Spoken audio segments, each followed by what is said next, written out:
So last Sunday, sinimilan ho natin ang ating series we call, ang tawag ho natin dyan ay home reconstruction. So it is exactly ang engineering term. Pag kayo po ay nasa construction, alam nyo kung kailan ang isang bahay ay nangangailangan ng reconstruction. Pag medyo delikado na yan, pagka pumapangit na yan, yan ay nangangailangan ng tinatawag na reconstruction o pagtatayong muli. At pag tinignan ho natin ang meaning yan sa dictionary, ang reconstruction ay ito ho, building or forming something again. Bakit kailangang i-rebuild yan? Bakit kailangang i-form yan? Yun ang sabi ko sa inyo kanina, hindi na siya maganda at saka delikado na. So building or forming something again after it has been damaged or destroyed. Sa ibang salita niyan, it is redoing, overhauling, or home renovation. Bakit kailangan natin itong tinatawag na home reconstruction or renovation? Wala naman ho talagang pamilya, maging ho yung buhay ho natin, wala naman ho talagang masasabi na storm-proof. Na para bang pag dumaan ho yung mga bagyo, pag dumaan yung mga pagsubok, yung mga trials na tinatawag natin, ay talaga hong mananatili kang nakatayo o nananatili kang matatag. Hindi ho ganon ang buhay ho natin. Hindi ganon ang ating mga pamilya. Hindi ho ganon ang ating hong mga relationship. There is no such thing as storm-proof relationship. Kaya tuwing dadaan sa atin yung mga bagyo, test, trials, problems, storms of life, ang tendency po ay mayanig, masira. Yun ang sabi ko sa inyo kanina, pag yan ay mayanig at masira, nangangailangan yan ng tinatawag na reconstruction. Tingnan mo ito sa sarili mong buhay. Maaring ikaw ang tatag mo sa pananampalataya, pero ngayon parang naging shaky na. Then you need reconstruction. Kung ang sarili ho ninyo mismong pagsasama bilang mag-asawa ay nagiging shaky na, parang kukulaps na ho yan, then you need reconstruction. At sa atin ng mga nakaranas, sa ating lahat ang tinutukoy ko ng tinatawag na family problems, ito naman ang tiyak ko.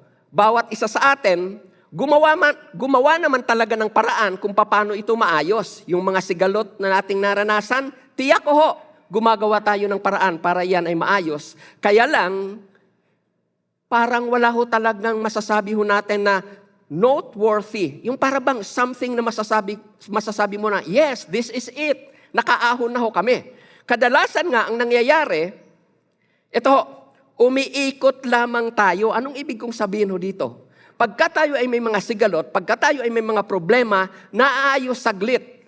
Pero maya-maya lang, after a day or after a week, balik ulit sa dati. Right? Do you agree with what I'm saying? Okay, ipagpatuloy ho natin ito. At ang main reason ho niyan, why we fail in resolving family or marital problem is this. We have wrong approach in fixing. Mali ang ating paraan ng pag-aayos. Dahil ito po, meron akong sasabihin sa inyo na narito.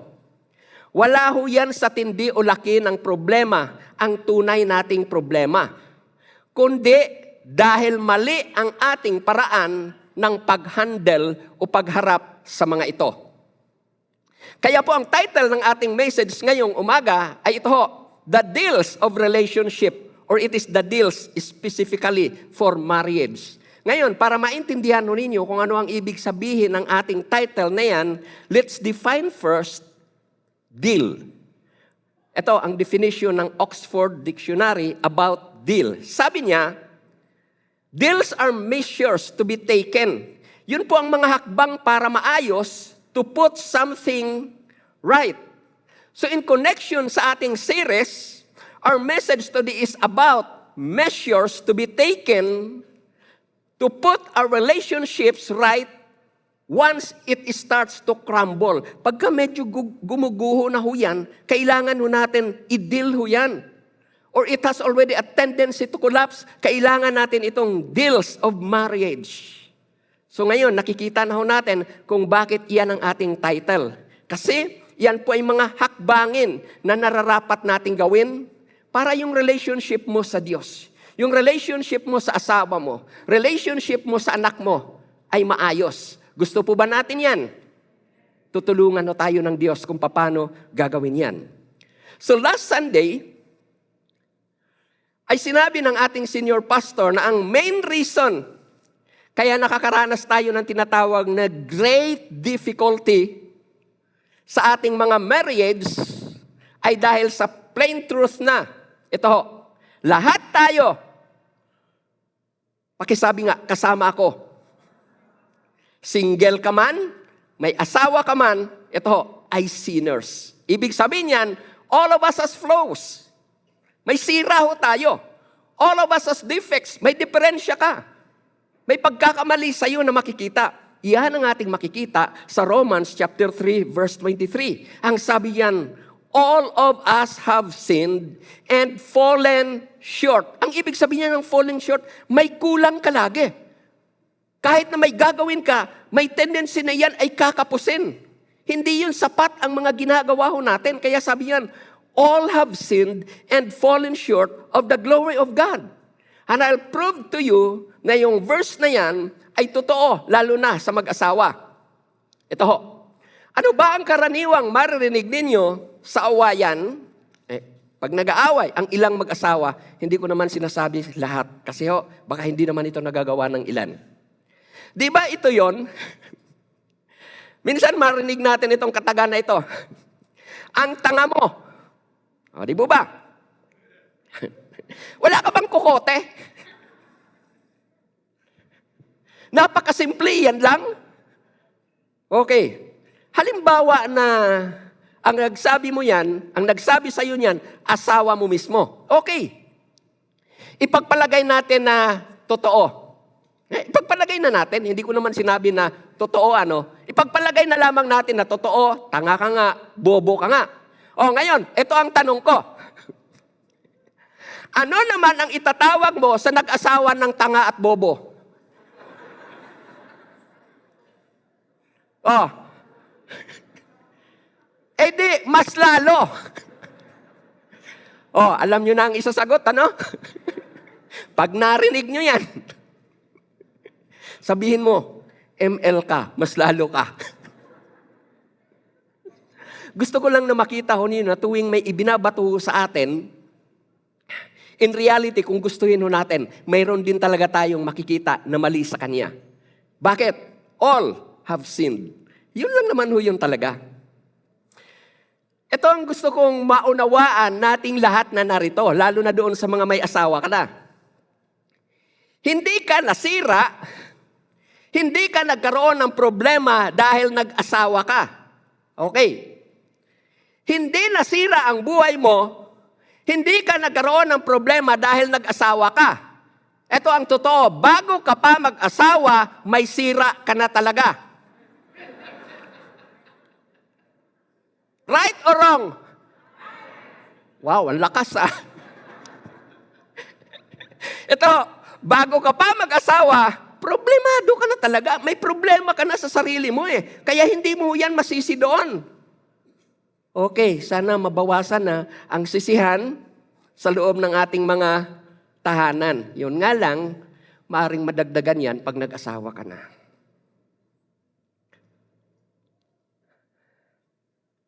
Kaya ako, tiyak ko, ito pwede ko itong sabihin sa inyo, tiyak ko sa mga mag-asawa, kumbinsido talaga kayo na totoo yung kasabihan na ang mag-asawa ay hindi biro. Ayun, mag-asawa ho yan.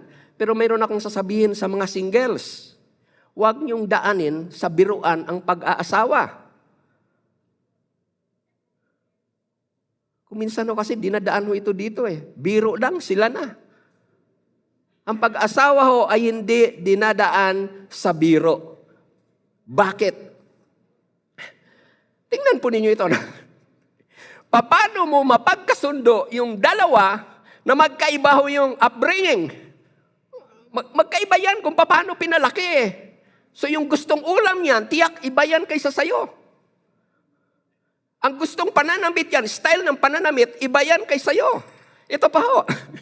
Tiyak iba ang gusto niyan. Kahit na ikaw ay sarap na, sasabihin mo niyan, ay walang lasa.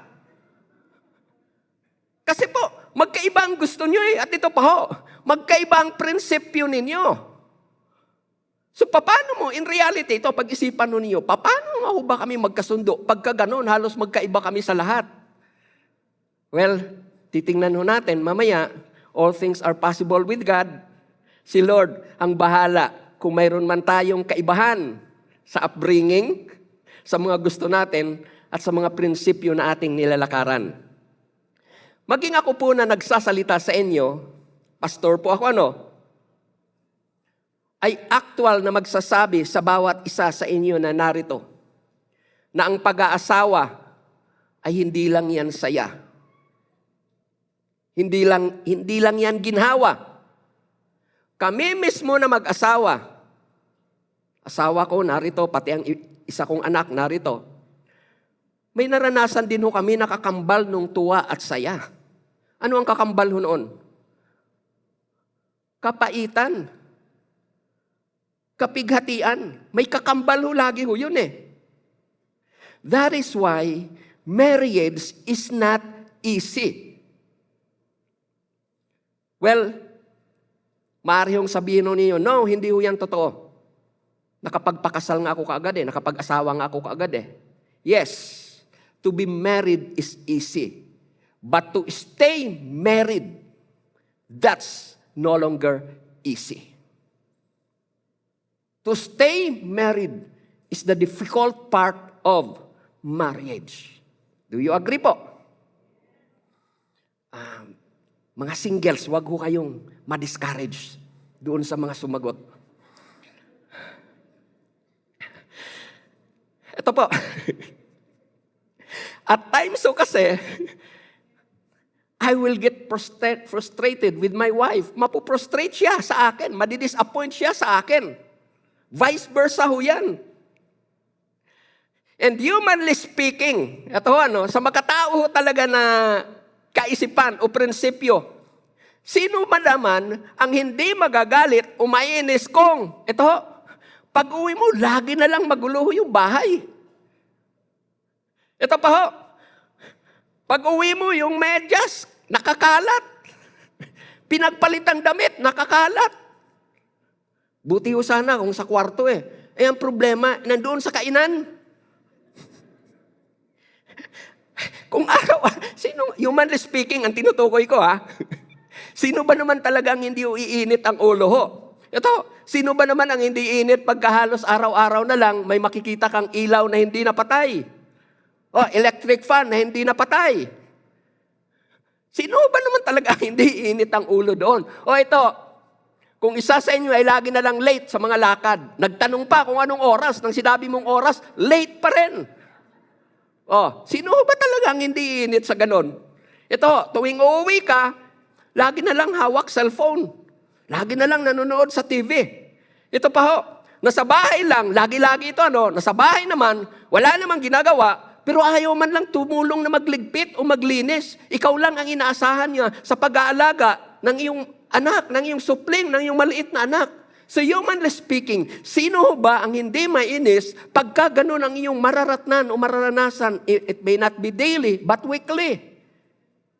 Alam niyo po yung weekly, kung ginagawa, ito ho, ilang weeks sa isang taon? 53? Okay. Sabihin na ho natin, wala kang nagawa sa loob ng 2 weeks. Gawin na lang ho natin yan, 50. Okay. Ilang taon na kayong kasal? 20. 20 times 50, ilan ho yan? 1,000 ho yan.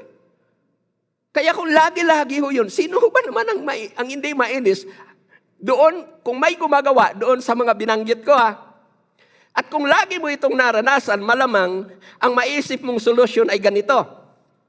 Ito kailangang i-deal ko na siya. Kailangang pagsabihan ko na siya na magbago siya, umayos siya. Pero ito ang nakapagtataka. Ewan ko nga ba kung bakit napakasimple namang gawin, pero hindi ho magawa. Right or wrong? Ito. Malamang ang reason niya na ito ho. Ayaw lang talaga natin, ito, lahat ho tayo niyan, kasi kahit ako na nagsasalita sa inyo, Hindi accepted dito. Ayaw lang talaga nating disiplinahin ang ating mga sarili. Kasi ito simple lang. Kailangang patayin ang ilaw. Sino ang nagbabayad yan? Kung ikaw ay lalaki, ikaw ang nagtatrabaho. Eh di ikaw, ay bakit hindi mo mapatay? Eh di, naghahanap buhay ka, hindi maganda yung pinaggagastusan mo, ng kinikita mo. So in short niyan, ayaw talaga natin disiplinahin ang ating mga sarili. Tama po ba? Marami yatang disiplinado. Salamat. Taga-HTBC nga kayo. Ngayon, dahil walang nangyari nung kinausap mo siya, ano ngayon ang kasunod na maiisip mo niyan? Hindi kasi ginawa ho yung sinabi mo hindi naman nagbabago Ito ho, maaaring maisip ng ilan sa inyo, ganito na lang lagi, kaysa lagi naman akong magalit sa kanya, baka maganda na palitan ko na lang siya. Imagine mo yun, Hindi lang napatay ang ilaw, maghanap na ng kapalit.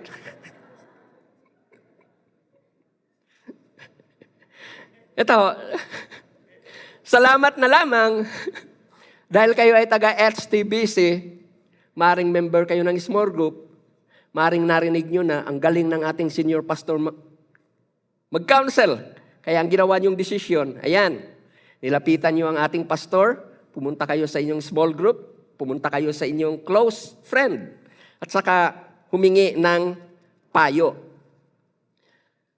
Ito, sa paghingi ng payo, mayroon akong gusto na mapansin ho ninyo.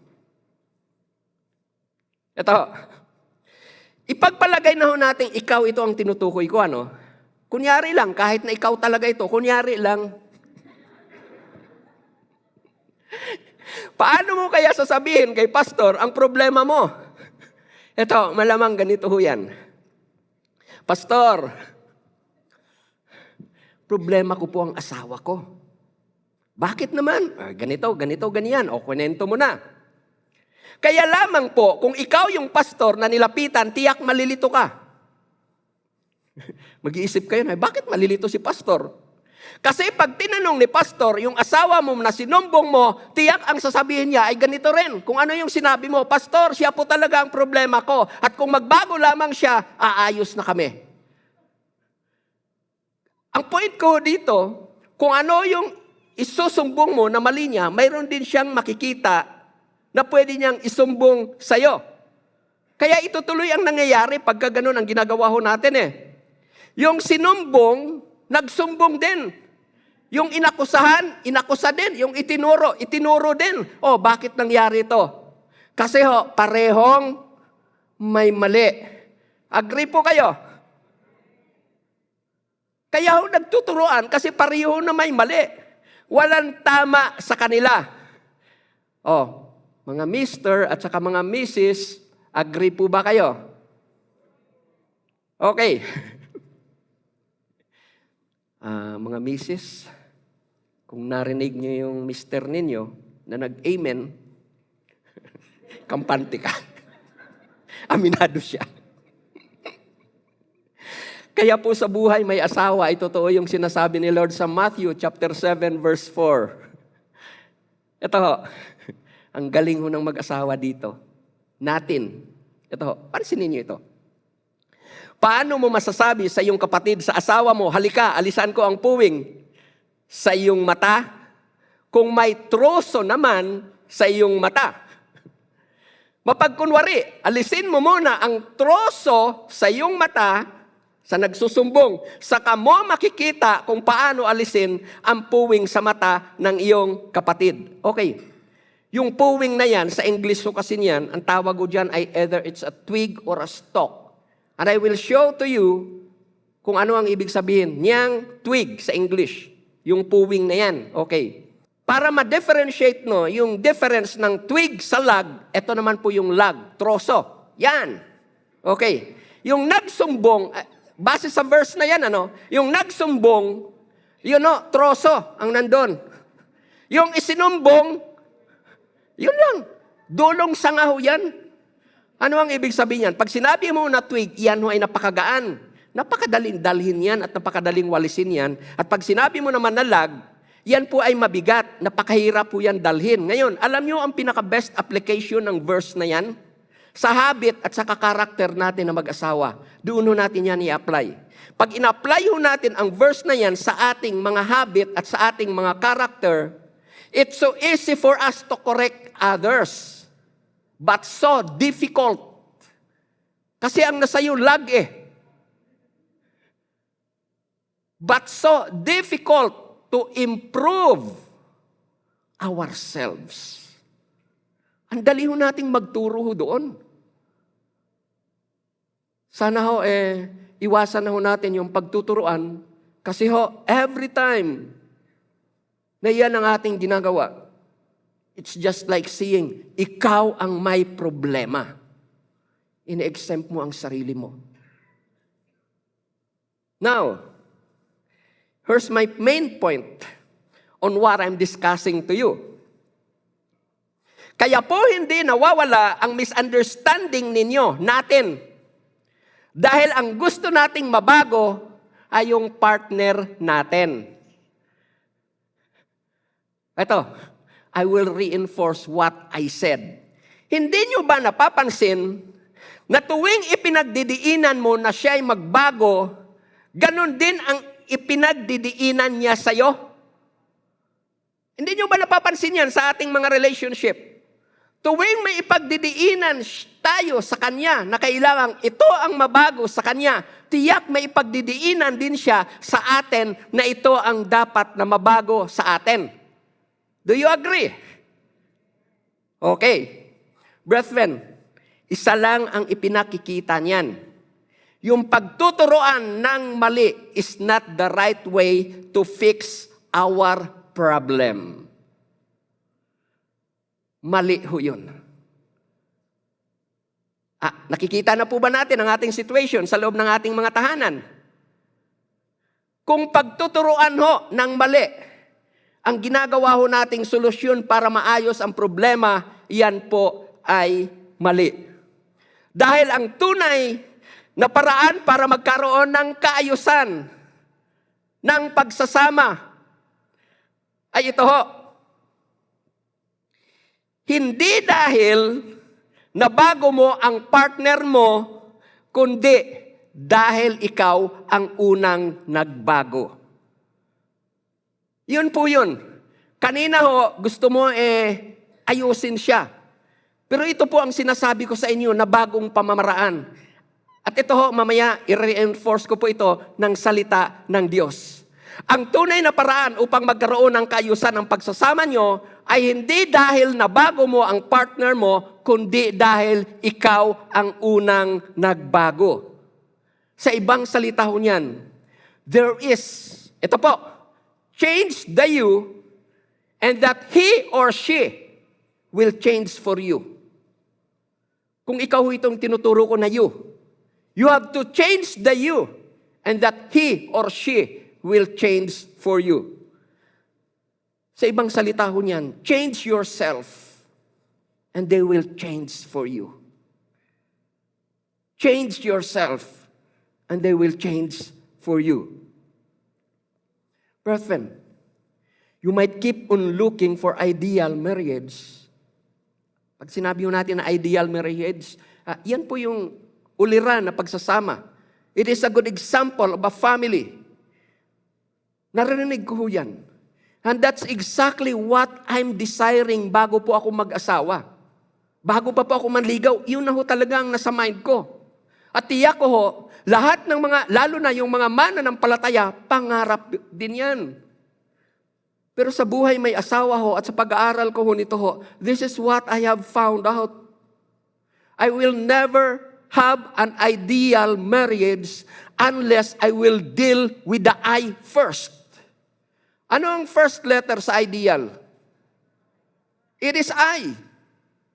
So kung gusto mo na magkaroon ng ideal na marriage, we have to deal with the I first.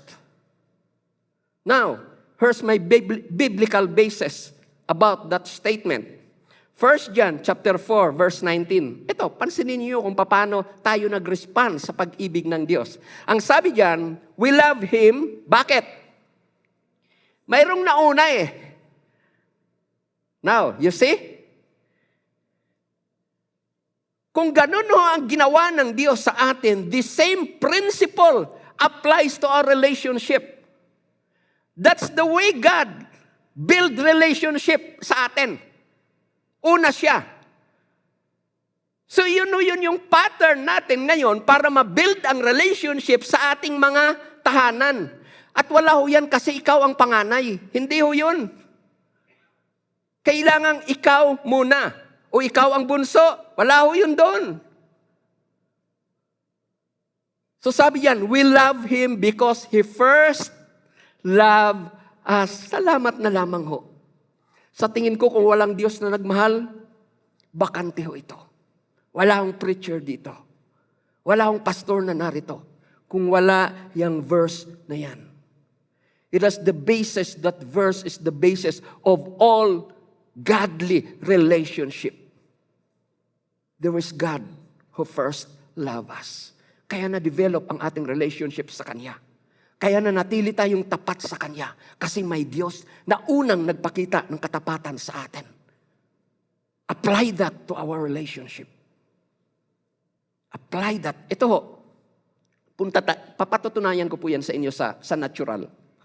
Ito, sino ang nagda-drive dito sa gabi? Okay, ito po. Di ba sa gabi usually mag-high ka? Yung mga driver, alam mo ito na masilaw ho yan. Okay, pareho kayo na naka-high. Ngayon, ano ang gagawin mo? Hindi naman niya maririnig pag sinabi mo doon na i-low niya eh. Ano ang gagawin mo? I-low mo muna yung sayo, magre-respond yan yung isa. May nauna eh. So nakuha niyo na po. Yan po yun ang itinuturo sa atin ng Diyos. Actually, yung message natin, iikot lang naman ho yan dito eh. Deal with the I first for you to have an ideal relationship with your friend. Hindi lang naman po ito tungkol doon sa buhay may asawa eh. Gusto mo na kayo na magkaibigan ay maging tapat, maging close kayo. Ikaw yung mauna na magpakita ho noon. Now, iko-connect ko lamang po itong ating tinitingnan doon sa sinabi ni Pastor Jesse last Sunday. Ito yung sinabi niya about the purpose of marriage. Ang sabi niya, the purpose of marriage is to give glory to God. At alam niyo, pagka tinanong mo ako, sabi ko nga sa inyo kanina, hindi pa ako nag-aasawa, wala pa akong nililigawan. That's dahil ako po ay nagsimula nag-aaral pa lamang ako, naging Christian ako. Kaya yun na ho talaga ang desire ko. A family, I want to have a family that will give glory to God. Kaya lamang po, this is what I have found out. I could never give God the glory not unless nothing changes in me. Ganon din ho yan sa buhay ho ninyo. Gaano man ang gagawin ho natin na pag-church dito, pero kung walang makikita na pagbabago sa atin, our lives will never give God the glory.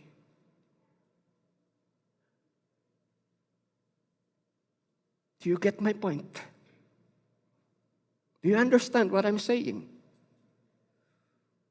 Kahit saang church pa ho tayo pumunta, yun po yun ang katotohanan ng standing natin as Christians.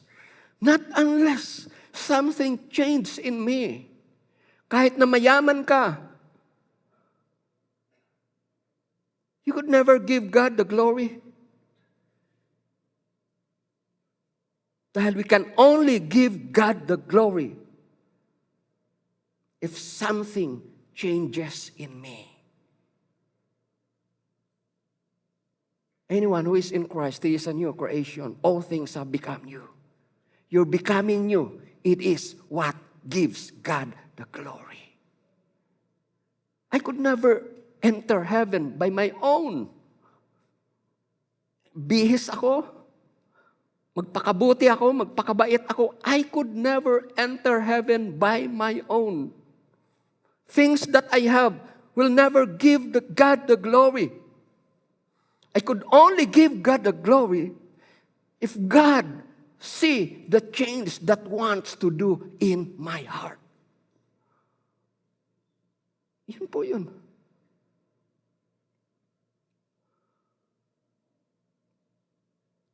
That's why in marriage, our prayer should be, Lord, I want to give you the glory. Lord, change me. Because the real deal for ideal marriage is me. It always starts with me. Lagi-lagi ho yan. Laging ganun ho. It always, ideal marriage always starts with me. Nagtitiwala po ako na sa biyaya ng Diyos. Lahat ng mag-asawa na narito ay nakuha yung main point ng message natin ngayon. For us to have an ideal marriage, we must deal with the I first. Now, what are those areas of my life? What are these areas of my life, that I must deal? Nandun na ho tayo sa how to make your relationships or your marriage ideal. Number 1, I have to deal with my flaws. At magagawa ko lamang yun if I will practice humility. Ang ibig sabihin ng I will deal with my flaws, may sarili tayong kapintasan. May kasiraan ho tayo. May depekto ho tayo. And that's what we are going to deal first. My flaws. Ito, sa pag-aasawa, tiyak po, lilitaw dyan kung sino ka at kung ano meron ka. Lilitaw ho yan dyan. Yan ang makikita natin sa Genesis chapter 2, verse 25. Oh, ito po. Mayroon akong gusto na makita ninyo dyan. Ha? Ito ho. Sa verse na yan, makikita nyo dyan, ang dalawang nilalang nakapwa-hubad. Ito ho. At clarify ng Bible kung sino ang dalawa na yan. Ang sabi dyan, ang dapat na magkaharap na hubad, ito ho, ang lalaki at saka sino? That's it.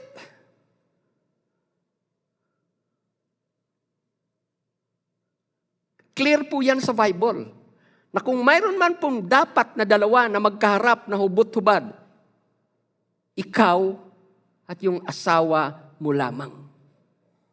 At pag sinabi ho natin na kapwa-hubad, ibig sabihin, everything about you. All about you. It will be exposed. It will be revealed. Makikita ho yan ng ating mga asawa. Wala hong naked eh. So ma-expose ang lahat patungkol sa atin kung sino talaga tayo sa atin mismong mga asawa. Ito po. Salamat kay Lord sa privilege na maging associate pastor ng HTBC. Yes, I want to serve God, pero I never think, since day one that I got saved, that I will become a pastor. I never think of it. At bilang pastor, isa sa mga pastor ng church nito, almost 2 hours ko kayong nakakaharap. Kasama na ho sa 2 hours na yan, yung pananalangin. Ang iba sa inyo, personal, nakakausap ko. Ang iba sa inyo, nakakashake ko ang hands. Ang iba sa inyo, nangingitian ko. Kahit na parang hindi pa rin ngumingiti, kahit na nakangiti. At dahil dyan, maring hangaan ninyo ako. Kasi po, napakadaling gawin ho yan eh. Maaring igalang nyo ako dito. Kasi ho, pwede akong magpaliwanag ng ibang mga verses. Pwede akong mag-quote sa inyo ng scriptures. So maaari ninyong igalang ako. Pero hindi nyo alam na bago pala ako pumunta dito, ay sobrang nagalit ako kay Mrs. at saka sa mga anak ko. Hindi nyo alam ho yun, pero wow. Mabuti na lamang yung Mrs. ko, hindi marites, hindi ako sinusumbong sa inyo. Ito, tandaan nyo ito. Wala ni isa man sa inyo dito ang makapagsabi kung gaano kadepektibo ang buhay ko. Wala ho. Wala ni isa sa inyo dito ang nakakaalam kung gaano ako ka-impatient sa bahay. Sa kwentuhan, kung gaano ko ka-boring, walang nakakaalam ho niyan except my wife and my 2 daughters. Here's my point. It is in marriage that exposes or reveals the real you. Ulitin ko po yun, It is in marriage that exposes or reveals the real you. Kaya ito po yun ang katotohanan. Kung sa church ay ang bait-bait mo, pero sa bahay ay mainitin ang ulo mo, then that's the real you. That's the real you. Ito pa ho. Kung nasa church ay palangiti ka, pero pagdating naman sa bahay, ang sungit natin, then that's the real us. That's the real us. Kung kaharap natin si pastor ay ang sipag natin, para tayong trumpo. Ikot dyan, ikot dito. Pero pagdating naman sa bahay,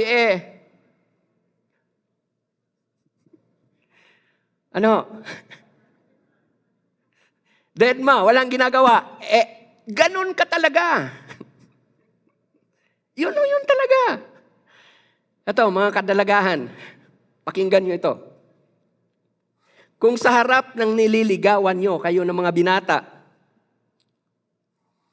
ay maginoo ka, pero sa harapan ng mga kaibigan mo, medyo naging bastos ka na, ganun ka talaga. No, that's the truth. Ito pa po. Kung sa church ay praise the Lord ho tayo, sa biyaya ng Lord. Pero sa bahay, ano ang marinig mo? Mura. No. Our house, sa bahay natin, hindi mo mahahide doon ang real you. Sa church, ang dali Nasapok mo nga si Mrs. dito Gumanon ka lang. Wow, ang galing naman ni brother. God bless you, brother. Ay bago pumuntay, nakasapok yun. So it's in our house that reveals, in my house, that reveals the real me. Ngayon, mga mister, mga misses, mga anak, mga kaibigan, mga ka-churchmate, their visitors, clear na ba sa'yo kung sino ka talaga? Ngayon, maaari mong sabihin na, anak ako ng Diyos. Ang tanong, anong klaseng anak ka?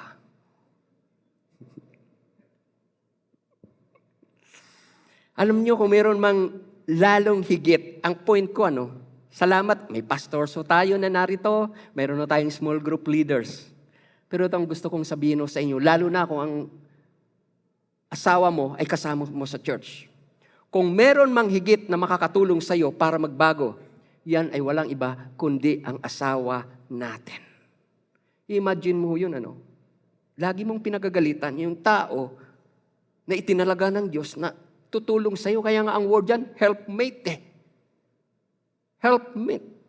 Siya ang tutulong sa iyo. Pagkatapos pinagagalitan, inaayawan, pinababayaan. Your birthman. Sana itong ating tinitingnan ngayon, makapagbibigay sa atin ng understanding kung ano talaga ang dapat na ginagawa ko bilang katuwang ni Mr. o ni Mrs. Bakit sinasabi ko sa inyo na walang iba na makakatulong sa atin para magbago. Kasi ang totoo niyan, bago mo pahingin kay Mrs. o kay Mr. mo na tulungan ka sa ganitong area, alam na nila yan. Wala ka pang sinasabi, tulungan mo ako, pag-pray mo ako, tamad ako. Matagal na nga yung alam, tamad ka talaga. Alam na nila yon. Tingnan natin yung nakasulat sa James chapter 5 verse 16. James chapter 5 verse 16. May natututuhan po ba kayo? Okay, salamat kay Lord. Sabi diyan, confess, acknowledge it, accept it. Confess your trespasses to your husband. Confess your trespasses to your wife. Confess your trespasses to your mother, to your brother, to your sister, to your friends, close friends, godly friends. Ang sabi diyan, confess your trespasses to one another and pray for one another. Let the wife pray for the husband. Let the husband pray for the wife. Let the parents pray for the children. Let the children pray for their parents. Sabi yan, that you may be healed. Kung ano yung pangit sa'yo, sa tulong ng asawa mo, sa panalangin ng asawa mo, maaayos ho yan. There will be healing in the family. There will be healing in the family pag ginawa ho natin ang verse na ito. Kaya if you will do this confession, ang resulto niyan, there will be healing. So, number 1 na atin nung tiningnan, I deal with my flaws. How to make your relationship ideal? I will deal with my flaws. I must practice humility.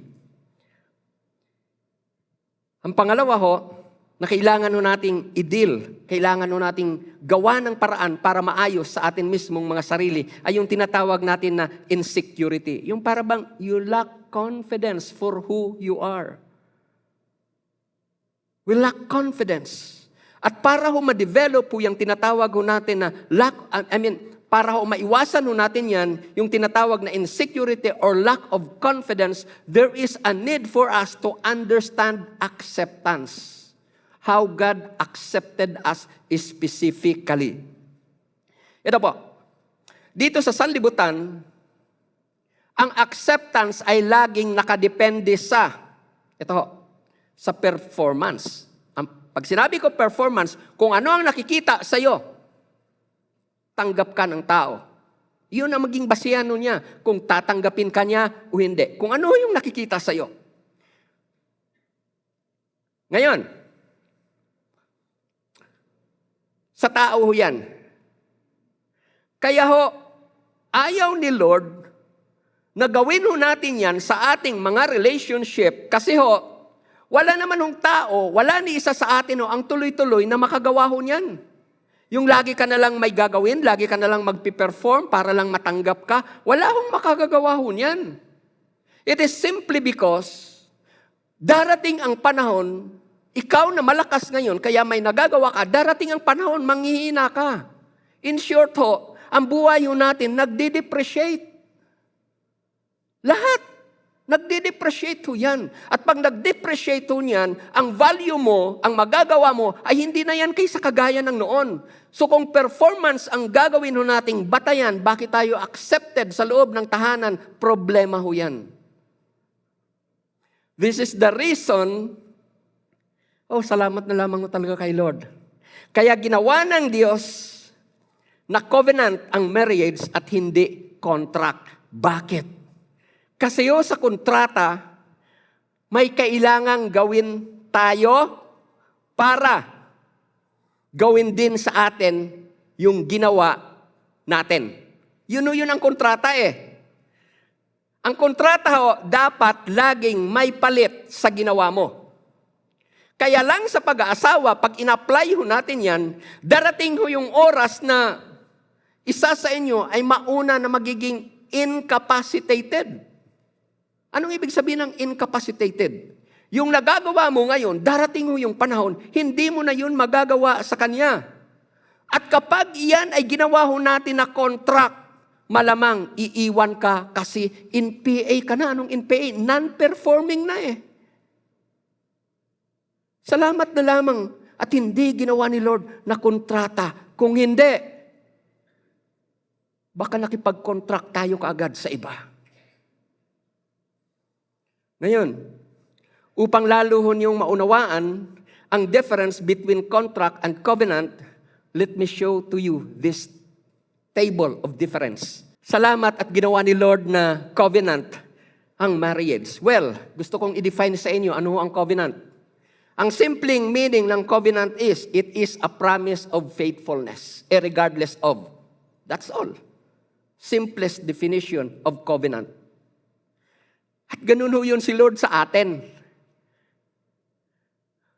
Our God will remain faithful to us no matter what. That's how our God loves us. At alam niyo, pag na-apply natin yan sa atin pong mga marriage, how blessed that marriage will be. Ito po ang difference. Pag sinabi na contract, it is between two people. It is you and your spouse. Pero pag sinabi na marriage, magiging tatlong individual na. It is between you, your spouse, and God. At yan ang ikinaganda ho, yan ang hindi nyo kayang gawin dahil kasama si Lord sa pag-aasawa ninyo, ang Diyos ang gagawa niyan para sa inyo. That's the idea exactly of a covenant. Ito pa ho, contract seek my best interest. Kaya nga po, pag sinabi ho na best interest, kailangan ito ang gawin mo sa akin. Ito ang ipakita mo sa akin. Pero ito ho, sa covenant naman, both will seek God's will for our best interest. Kung ano yun ang makakabuti sa amin, Lord, hindi lang sa akin. At yan maaari hong magsasakripisyo ako para sa amin dalawa.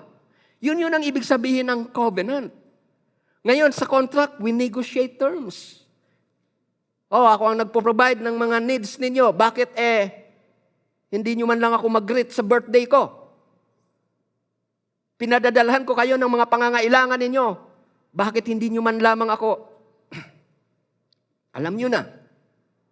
That's contract. Pero pagdating sa covenant ho, we serve each other. Ano ang ibig sabihin ng serve each other? In reality, maaring hindi siya karapat-dapat. Pero because it is a covenant, you will do it for Him. Kahit hindi siya karapat-dapat. Because that's covenant, serving. In contract, I keep record of performance.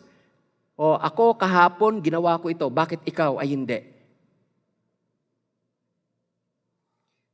Ngayon, pagdating naman sa covenant, I keep no record of wrong. Kaya si Lord, nang makipag-covenant sa akin, I will remember their sins no more. Burado. That's covenant. At ganun ang gusto ni Lord na yung lumaganap, umaghari sa loob ng ating mga tahanan. Wala kang record ng wrong. Hindi mo binabalikan, hindi natin binabalikan yung naging mali ng isa't isa. Hindi mo yan nire-rehearse. Ano pa ho? I punish failure. Ito, salamat na lamang, covenant ho yan. I forgive failure. Both forgives failure. Okay lang yan. Mahal naman kita eh. That's covenant. Ito pa ho. The goal is winning in contract. But in marriage, the goal is worshiping. Pwede ka ho kasing manalo sa argumento ninyo eh. Napatunayan mo nga, ikaw ang tama. Pero ang nakita ng kapitbahay ninyo, ang narinig ng kapitbahay ninyo, ano ba naman ang mag-asawa na ito? Nag-church pa naman dyan, tapos ganyan. Nanalo ka. Napatunayan mo, ikaw ang tama. But in covenant, it's worshiping. Kailangan kong manahimik kasi gusto ko na ang Diyos ay maparangalan sa amin. Si Lord na ang bahala sa Kanya. That's covenant. And then, it is a professional relationship sa contract, but in the covenant, it is a personal relationship. Pag sinabi mo ng personal ho, ito, Lord, I want to know you more. Tinanggap mo ako, itong babae na binigay mo, gusto ko, tanggapin ko siya kung paano mo siya tinanggap. That becomes personal. So that's covenant marriage. Nawa ho, ibalik ho natin yung atin ng mga sanaw sa pamagitan ng message na to. How I pray na yun pong mga ginawa ho natin, ang mga pangako natin noon sa atin ng mga asawa ho, ibalik ho natin. I know you have done this before. Meron nga ho lang mga nangyari in the future. In the later part of your marriage. Kaya ho, unti-unti nawala ang lahat ng yon. At ako ho mismo, magpapasalamat ako ng pag-aasawa ay covenant. Ang relationship ko sa Diyos ay covenant. Bakit ho? Kaya ginawa ni Lord na covenant ang pag-asawa. Kasi ho, ayaw ni Lord ng iwanan. Ayaw ni Lord na iwan ho natin ang ating mga asawa. Ang gusto ni Lord, hanggang wakas, magkasama ho tayo. And marriage is based on a promise to be faithful to him or to her all the time, regardless of. Pag in-apply natin to sa atin pong relationship kay Diyos, kay Lord, kaya ginawa ni Lord, nakipagtipan siya. I will bless you. Ano ang ibig sabihin nun? Nakipagtipan ang Diyos sa atin, I will be faithful to you. Ang ibig sabihin nun yan talaga ng Diyos. Ang hindi ko kaya, siya ang gagawa ho niyan para sa akin. Siya ang tutulong ho niyan para sa akin. Ang kulang sa akin, yun ang pupunuan niya. The same way sa pag-aasawa. Ang wala sa kanya, pagsisikapan ko na mayroon ho yun sa akin. Kung may kulang siya sa area na to, pagsisikapan ko. Dahil alam ko may kulang siya doon, ako ang pupuno ho noon. That's covenant relationship. Helping one another, building one another, serving one another, forgiving one another, accepting one another. In reality, pag tingnan ho natin yan, yun po yun ang ginawa ng Diyos para sa atin. Covenant marriage.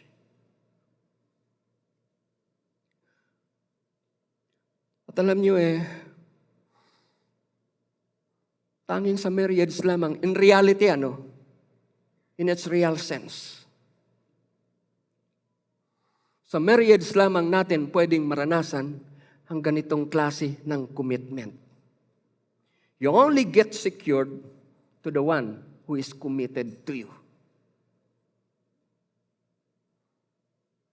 Yun po yun ang reason kung bakit napaka-insecured ni Mrs. pagka nakikita niya na hindi committed si Mr. sa kanya. Vice versa. Kasi ho, you only get secured to the one who is committed to you. And in reality ho, nang binigay ka, kung ikaw ay lalaki, ng Diyos kay babae, God wants you to be committed to her. At ikaw rin naman na babae, nang ibinigay ka ng Diyos sa lalaki na to, God wants you to be committed to Him. That's the purpose kung bakit mayroon tinatawag na pag-aasawa. Kasi pag nakita itong commitment, may nabago sa ating mga buhay. That's the time that our marriage will give God the glory. Meron akong ipapakita sa inyo kung bakit tayo ay sobrang secured kay Lord. Romans chapter 5 verse 7. Kung paanong kayo'y malugod na tinanggap ni Kristo, gayon din ang gawin ninyo sa inyong asawa. Kung ikaw yan ay babae, yun ay asawang lalaki. Yung para ho bang pag sinabi na, well, eto, gusto ko na, tingnan natin mabuti ang verse na to. Ako na magkakamali kay Lord. Malugod akong, alam ni Lord, magkakamali ako maaari bukas o mamaya lang. Pero ang sabi niyan, malugod, oh, this is my son.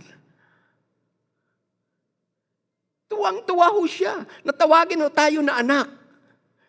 Tayo ho. Magagawa ho kaya natin yun sa ating mga Mrs. o Mr.? May pagmamalaki ho natin, Mr. ko yan. Mrs. ko yan. Anak ko yan. What I'm telling unto you sa mga verses na to, that's exactly how God, ganun kalugod sa atin si Kristo in spite of. Sabi niyan, kung paanong kayo'y malugod na tinanggap ni Kristo, gayon din ang gawin ninyo sa isa't isa upang maparangalan ho ninyo ang Diyos.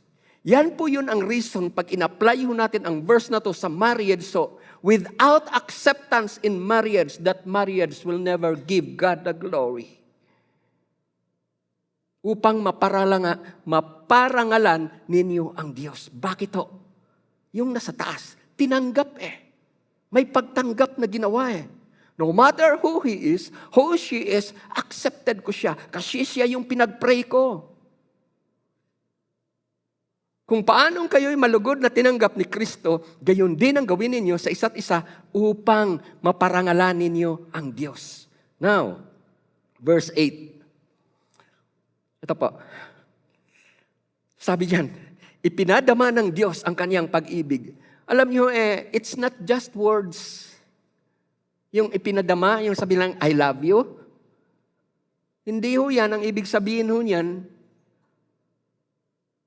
it causes the offering of His very own life on the cross just to prove how God loves us. Sacrifice. And that's exactly the kind of sacrifice that God wants to see in every marriage. Could we just pray? Father, ako mismo, Lord, ay tulungan mo ako na itong mga tinuturo ninyo sa amin ngayon, Lord, magawa ko. Pray that kind of prayer kay Lord sa ngayon. God is here to help us. Thank you, Jesus, sa tulong mo.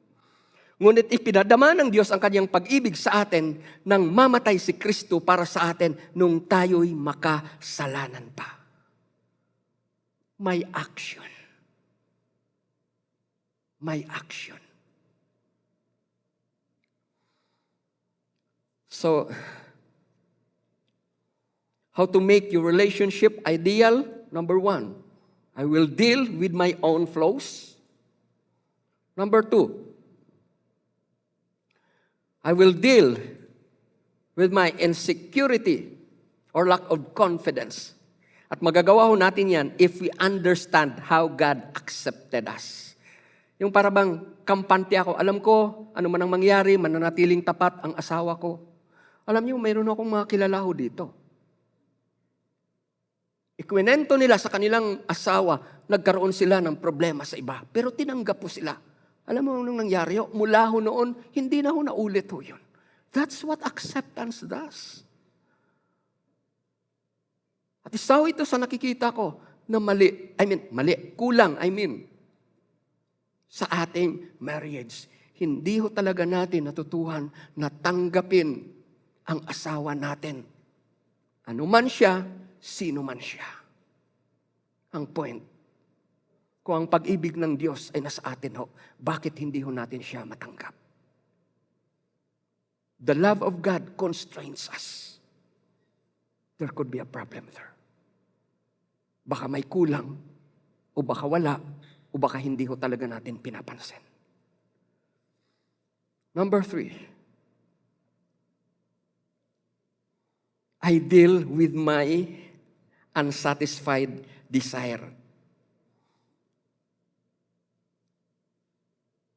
Yun hong, kailangang i-deal ko yun, yung kawalan ko ng kasiyahan sa buhay. Kailangan maayos ho yun sa sarili ko mismo. Hindi ako natutuwa sa ginagawa niya. Hindi ko magawa na magpasalamat sa mga simpleng bagay na nagagawa niya sa akin. Unsatisfied, para sa akin hindi ho yan, kulang pa ho yan. So, ito ho yun, I deal with my unsatisfied desire. Pag sinabi na, I have to deal with my unsatisfied desire, ang ibig sabihin ho niyan, I must learn real contentment. At sasabihin ko na kaagad ngayon, Total contentment ang hinahangad mo? Gusto mo na ibigay sa iyo ng asawa mo? Mali ka dyan. Mali ka dyan. Maaaring ang ilan sa inyo dito ay nag-asawa. Kaya nag-asawa, ang reason nun, upang makaahon sa kahirapan ng buhay. Mayroon siyang unsatisfied need sa kanyang pamilya. So parang kaya siya mag-aasawa, ito, mag-aasawa ko. Hindi na ako dito maghihirap. Ang ilan naman, dahil may kotse, o di kaya, may bahay na, kumikita na, single ito, maaaring maisip po natin na, pwede na akong mag-asawa. Yung parabang, yung ganong klaseng kaisipan, pag wala kang asawa, kulang ka. No, that's not true. May topic ho tayo about that, the blessedness of being single. Kung single ka sa ngayon, live with it for the glory of God. Pag may asawa ka na ngayon, kahit na yun pa medyo nagkaroon na ng problema, God is here to help you para maayos ho yan. Now, kung may asawa ka na, salamat kung siya ay maganda. Sabi ni Pastor Jun, asawa ko yun. Salamat kung siya ay mabait. Sabi naman ni Pastor Jay, asawa ko yan. Salamat kung siya ay matalino. Sabi ni Pastor Sam, asawa ko yan.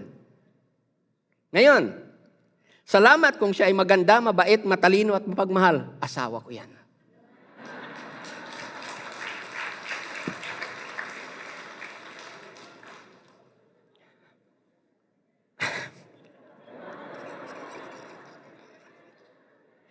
Mami, totoo yun.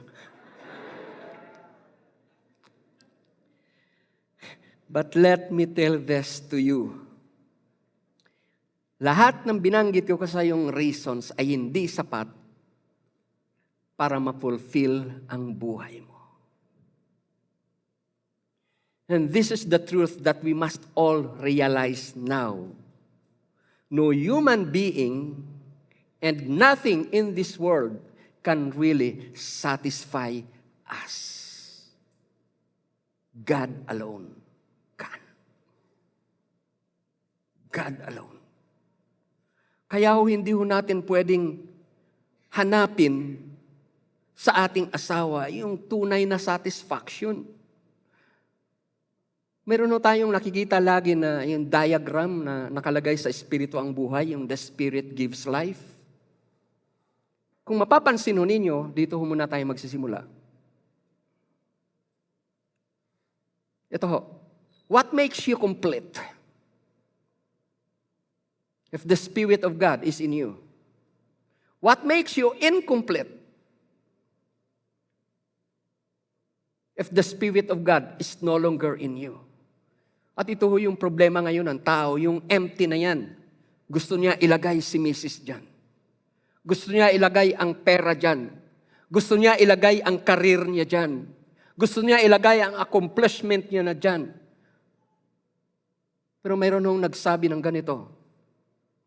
There is a God-shaped vacuum in every human heart that only God can fill. There is a God-shaped vacuum in every human heart that only God can fill. Kaya kung mapapansin ninyo, hanggat ang Diyos, hanggat ang Espiritu Santo ng Diyos ay hindi, wala sa empty na yan, it will remain. Kaya kung akala ho natin sa ating pag-aasawa ay libre na ho tayo sa kahirapan ng buhay, we are wrong.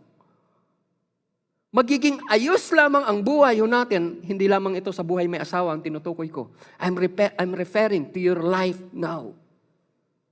Kung ang satisfaction mo, tumaas ang grade mo. O ang satisfaction mo, maabot ko na ho yung dream na yan. Still, pag naabot mo yan, failure yan. Kasi ho, hindi pala yan shoot doon sa empty na yan.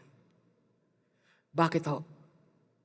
Yung real satisfaction ng tao, mabubuo lamang muli ang tao.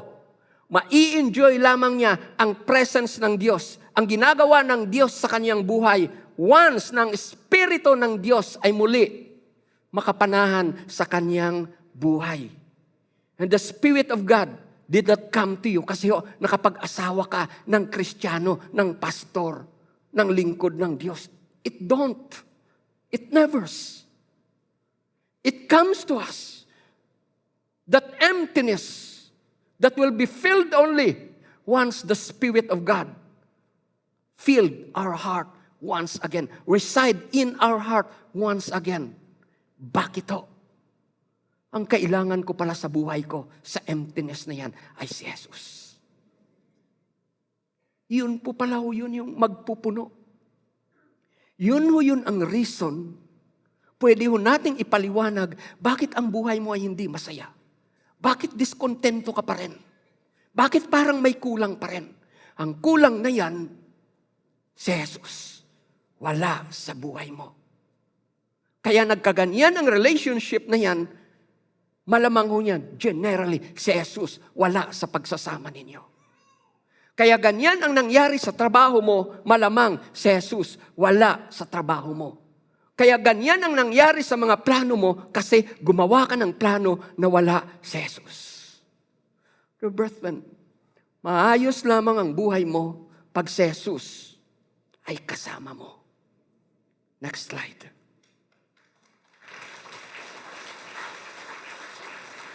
That's it.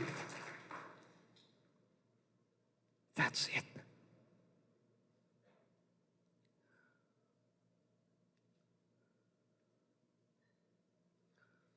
Sa sino man sa inyo na narito who needs Christ, kailangan mo si Jesus sa pamilya mo. It already, let me use the word, it might already crumbled before. Kailangan mo si Jesus. At isa lamang ang paraan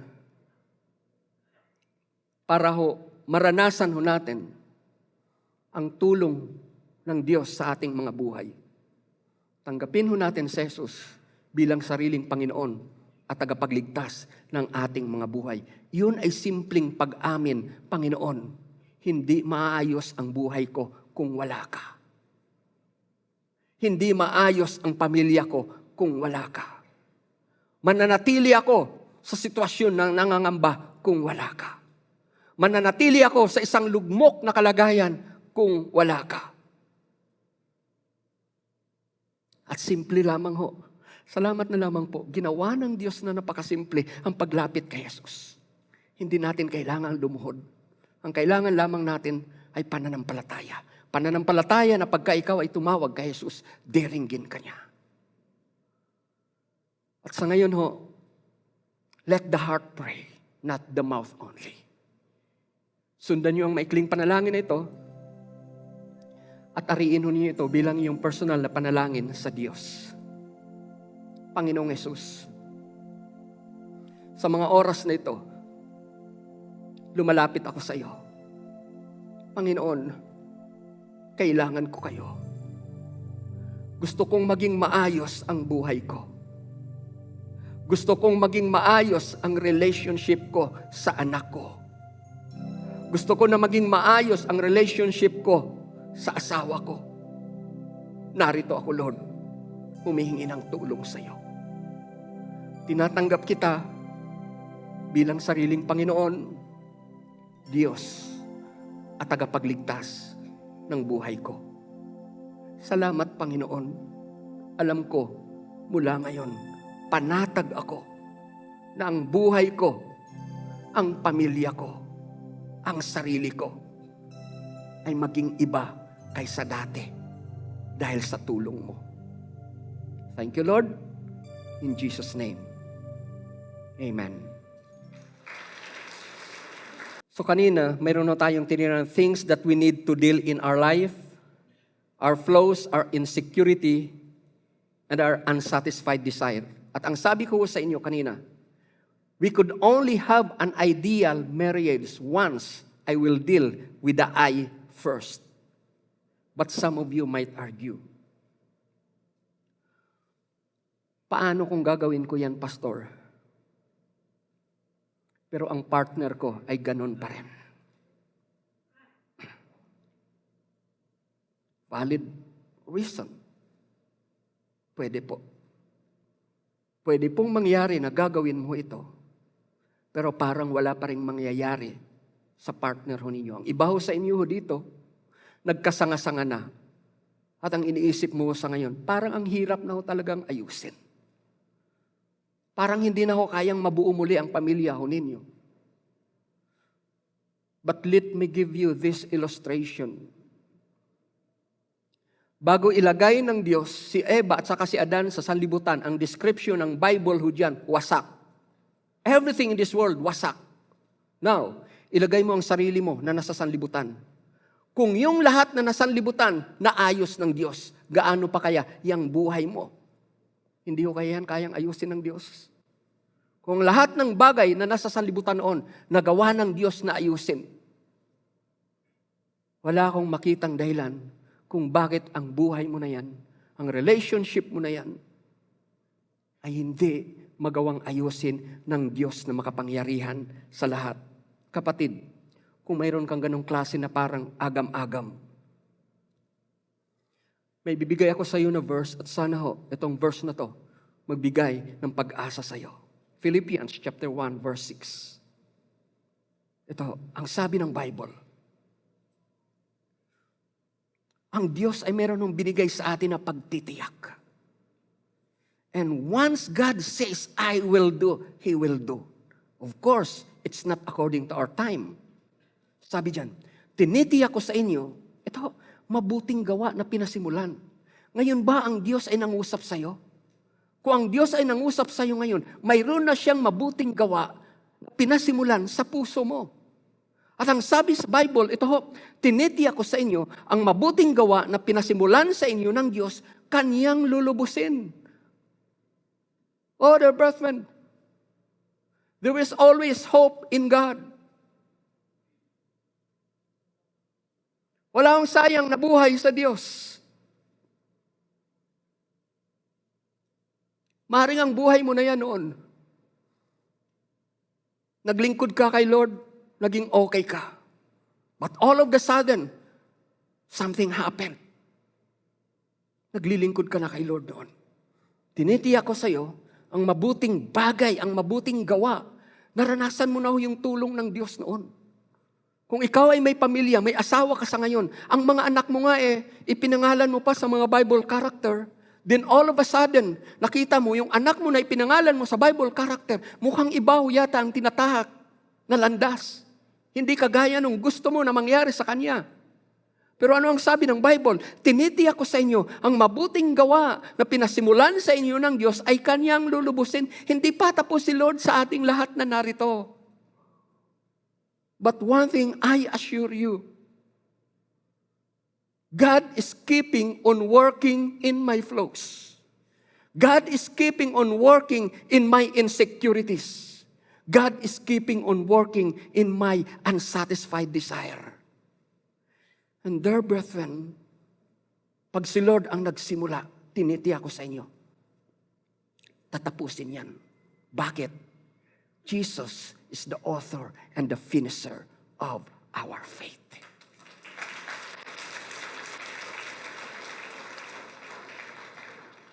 Lord, alam ko po, nakatunghay kayo ngayon sa bawat isa sa amin na narito. At nakikita po ninyo, Panginoon, yung nasain ng puso ng bawat isa na narito, Lord. I know, my Father, you rejoice to see the desire in the heart of your people to change for your honor and for your glory. Lord, let every life, Father, be changed better and better every day. Let every marriage, Lord, every relationship, Father, change for better and better every day. Help us to experience these things. We want to give glory and honor to you. Tanggapin niyo ang mga pagpapala na to mula sa Diyos. And now, may the God of peace Himself sanctify you completely. And may your whole spirit, soul, and body, and may your marriage, and may your relationship, and may your own life be preserved blameless at the coming of our Lord Jesus Christ. To God be the glory. Bless your people in Jesus' name. Amen.